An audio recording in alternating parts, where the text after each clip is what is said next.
వందలాది గ్రామాలు నీట మునిగిన మాట వాస్తవం. గౌరవ ముఖ్యమంత్రి గారి చొరవతో జరిగిన నష్టాన్ని పరిశీలించి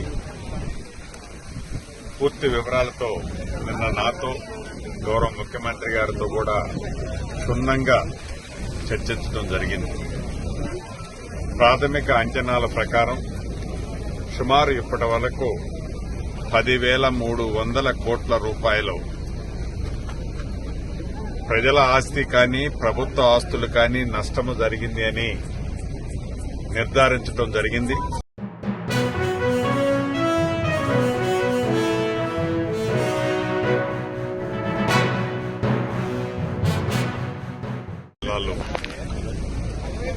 వందలాది గ్రామాలు నీట మునిగిన మాట వాస్తవం.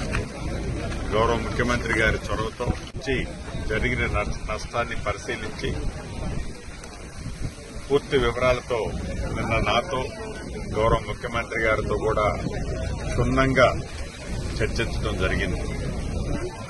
ప్రాథమిక అంచనాల ప్రకారం సుమారు ఇప్పటి వరకు 10,300 కోట్ల రూపాయలు